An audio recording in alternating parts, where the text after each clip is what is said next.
Un enfant à qui on ne dit jamais non, à qui on ne pose jamais la moindre limite, ne devient pas plus heureux. Il devient anxieux, agité, et il pousse de plus en plus loin. Les spécialistes du développement de l'enfant le savent depuis longtemps. Un enfant teste les limites en permanence, non pas pour les faire céder, mais pour vérifier qu'elles tiennent. Une limite qui tient, c'est un appui solide, et ça le rassure. Une limite qui cède dès qu'il pousse, c'est un vide angoissant.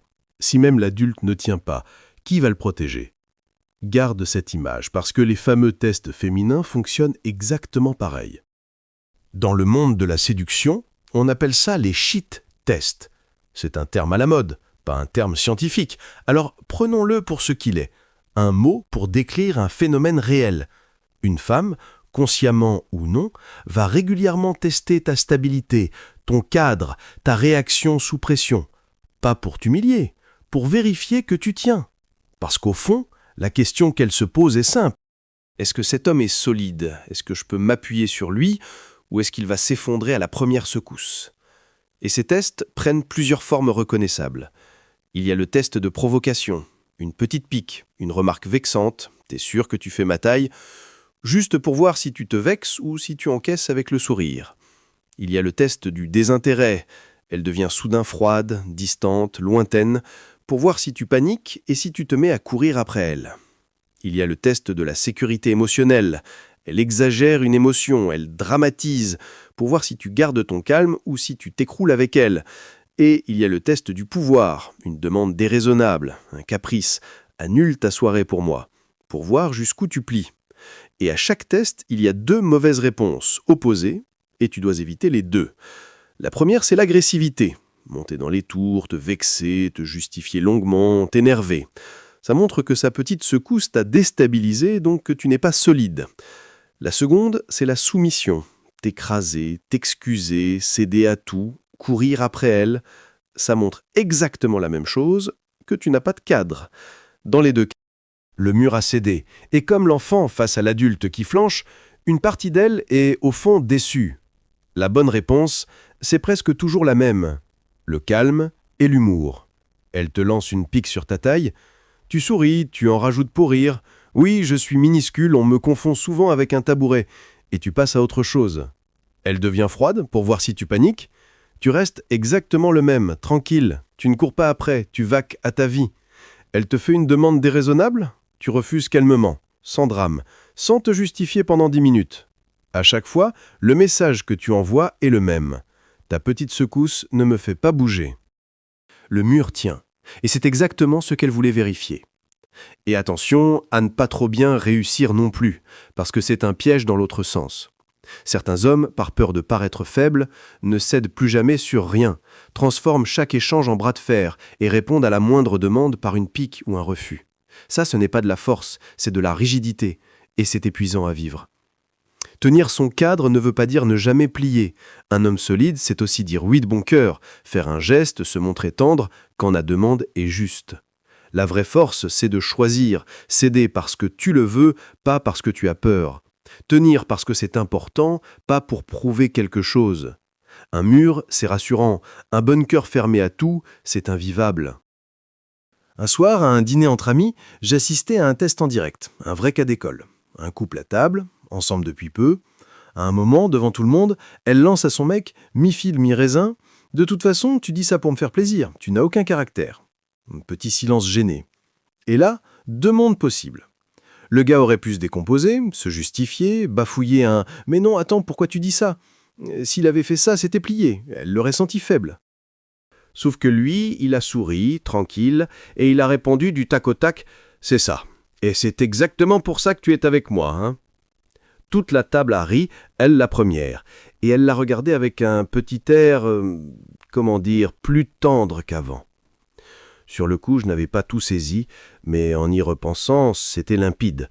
Elle ne cherchait pas vraiment à le rabaisser. Elle vérifiait un truc, sans même s'en rendre compte. Est-ce que ce mec se liquéfie au premier coup de vent, ou est-ce qu'il tient debout? Ce n'était pas une attaque, c'était un test. Et il l'avait passé pas en se braquant, ni en justifiant, mais en restant solide et en gardant son humour. Et il faut être juste, parce que la version manosphère caricature souvent les choses. Ces tests ne sont presque jamais des plans machiavéliques. La plupart du temps, elle ne se dit pas « je vais le tester ». C'est un réflexe, souvent inconscient, qui vient du même besoin que l'enfant, savoir si on peut s'appuyer sur l'autre. Et tout n'est pas un test non plus. Parfois, une femme est simplement de mauvaise humeur, ou elle a un vrai problème, et la traiter comme si elle testait serait stupide et méprisant. Le bon réflexe n'est pas de voir des tests partout, c'est de rester solide, toujours, qu'il y ait test ou non. Et il faut éviter l'erreur que la version caricaturale de tout ça encourage, voir un test partout. Parfois, annule ta soirée pour moi n'est pas un caprice pour mesurer ton cadre, c'est une vraie demande, parce qu'elle ne va pas bien et qu'elle a besoin de toi. Si tu réponds à un vrai besoin par une vanne détachée, sous prétexte de passer le test, tu n'es pas solide, tu es juste froid, et tu rates un moment où elle avait sincèrement besoin de ton soutien. Le bon réflexe n'est pas de tout prendre pour un test, c'est de lire la situation. Est-ce une provocation gratuite ou une vraie détresse? Face à un test, tu restes calme et léger. Face à un vrai besoin, tu es présent solidement. Confondre les deux, c'est échouer dans les deux cas. Et il y a une distinction encore plus importante, parce que, mal comprise, elle peut te faire tolérer l'intolérable. Tout ce qui te pique n'est pas un test à désamorcer avec le sourire. Une petite provocation joueuse, oui, ça se gère avec humour, mais le mépris répété, les humiliations devant les autres, les insultes, le rabaissement constant, ça, ce n'est pas un test, c'est un manque de respect, et ça ne se règle pas en acceptant et amplifiant. Ça se règle en posant une limite ferme. Je ne te parle pas comme ça et je n'accepte pas qu'on me parle comme ça non plus. Confondre l'irrespect avec un shit test, c'est la pente où des hommes encaissent, en silence et en souriant, ce qu'ils ne devraient jamais accepter. Garder son calme n'a jamais voulu dire tout tolérer. Et soyons justes, parce que les hommes testent aussi, à leur façon. Les tests de loyauté, la jalousie qu'on provoque pour voir si elle tient, les petits pièges pour vérifier si elle va mentir, le fait de la pousser à bout pour voir, c'est le même réflexe côté masculin, souvent tout aussi inconscient. Ce besoin de vérifier qu'on peut compter sur l'autre n'a pas de sexe, donc avant de lever les yeux au ciel sur les femmes qui testent, demande-toi si tu ne fais pas toi aussi passer des examens silencieux à ta partenaire. La maturité des deux côtés, c'est de remplacer peu à peu le test par la parole. Au lieu de piéger l'autre pour voir, finir par oser dire « j'ai besoin d'être rassuré là-dessus ». Une technique simple résume la bonne réponse, et les Anglais l'appellent « accepter et amplifier ». Au lieu de nier la pique ou de t'en défendre, tu l'acceptes et tu la pousses jusqu'à l'absurde pour rire. Elle te dit « Tu n'as pas les moyens de m'inviter ici ?» Tu réponds « Exactement. J'avais prévu qu'on partage une frite et tu pètes à moitié. » Elle dit « Tous des hommes me draguent. » Je comprends. Ça doit être épuisant d'être aussi exceptionnel. Courage. Tu ne te vexes pas, tu ne te soumets pas, tu joues et tu montres que rien de ce qu'elle envoie ne peut t'atteindre. Et il y a un effet à long terme. Un homme qui tient son cadre calmement, encore et encore, reçoit de moins en moins de tests avec le temps, parce qu'elle a eu sa réponse. Elle sait qu'elle peut s'appuyer sur lui, et elle se détend. À l'inverse, un homme qui échoue à chaque fois en reçoit de plus en plus, parce qu'elle continue de chercher en vain le mur solide qu'elle n'a pas trouvé. Et il faut savoir lire un signal d'alarme. Si une relation n'est que ça, test sur test, provocation sur provocation, sans répit, ce n'est plus une femme qui vérifie qu'elle peut s'appuyer sur toi, c'est autre chose. Les tests, normalement, s'espacent quand la confiance s'installe.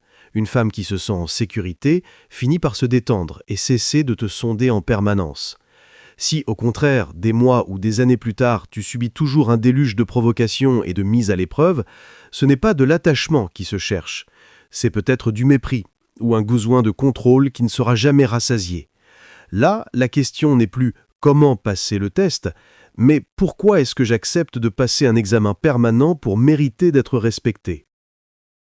Et il faut comprendre la fonction profonde de ces tests, parce qu'ils ne sont presque jamais conscients. À l'échelle de l'évolution, une femme qui s'engageait prenait un risque énorme, une grossesse, des années de vulnérabilité, le besoin d'un partenaire fiable et solide. Son cerveau a donc développé une façon de vérifier, vite et sans la formuler, si l'homme en face tient le choc. Garde-t-il son calme sous pression? A-t-il une colonne vertébrale? Se laisse-t-il mener par n'importe quelle humeur? Une pique, une provocation, un caprice soudain, ce sont autant de petits coups de sonde pour lire ta réaction. Ce n'est pas du calcul froid, c'est un réflexe de sélection, aussi vieux que l'espèce. Voilà pourquoi céder, te liquéfier ou t'énerver, c'est échouer au test. Tu confirmes que tu n'es pas un point d'ancrage solide. Et pourquoi rester calme et amusé, c'est le réussir. Tu prouves, sans un mot, que tu tiens debout quoi qu'il arrive. Garde en tête une poignée de réponses prêtes parce que les tests reviennent toujours sous les mêmes formes. La pique sur un défaut, t'es petit, t'es radin, tu acceptes et tu amplifies en souriant, carrément, et c'est pour ça que tu craques. La provocation jalousie, il était mignon le serveur. Tu ne te braques pas, tu joues, excellent goût, comme toi avec moi. L'annulation de dernière minute pour voir si tu vas supplier. Tu restes léger. Pas de souci, une prochaine fois. Et tu ne relances pas dans la foulée. La règle dessus de toutes répond au ton, pas au contenu. Ce qu'elle teste, ce n'est jamais l'info, c'est ta réaction. Et les 3 choses à ne jamais faire, te justifier longuement, te fâcher ou quémander. Le calme et l'humour gagnent à tous les coups. Comment savoir que tu as passé un test? Au signal qui suit. Quand un homme tient son cadre, calmement, sans se vexer ni s'écraser, il se passe souvent quelque chose juste après. Elle se détend, elle s'adoucit, elle devient plus tendre, plus joueuse, parfois sans même comprendre pourquoi. Ce petit changement d'ambiance, c'est ta confirmation. Le mur a tenu et ça l'a rassuré. À l'inverse, si après ta réaction, elle redouble de froideur, de mépris ou de provocation, c'est soit que tu as mal répondu, soit, on l'a vu, que ce n'était pas un test, mais un vrai problème de fond. Apprends à lire cette réponse d'après.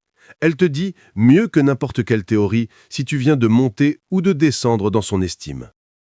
Et il faut casser une idée fausse, parce que la version musclée du sujet la répète partout. Passer ces tests, ce n'est pas être alpha, dominateur, dur, autoritaire. Ce qu'elle teste au fond, ce n'est pas ta capacité à écraser, c'est ta stabilité émotionnelle. Est-ce que tu gardes ton calme quand ça secoue? Est-ce que ton humeur ne dépend pas du moindre de ses caprices? Est-ce qu'on peut s'appuyer sur toi sans que tu t'effondres ou que tu exploses? Un homme posé, sûr de lui, qui n'a rien à prouver, passe tous les tests du monde sans jamais hausser le ton.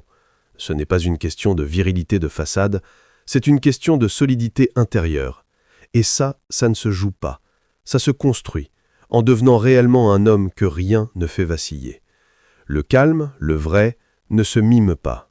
Il se gagne, et il finit par devenir ta nature. Alors arrête de voir ces moments comme des attaques à subir. Ce sont des occasions. Chaque fois que tu restes calme, drôle et inébranlable là où un autre se serait vexé ou écrasé, tu ne fais pas que passer un test. Tu montes d'un cran dans son estime, parce que tu viens de prouver, dans les faits, que tu es un homme sur qui on peut s'appuyer. Et le secret, ce n'est aucune réplique magique apprise par cœur. C'est d'être réellement cet homme-là, solide de l'intérieur, pour que ton calme ne soit pas une technique, mais ta nature.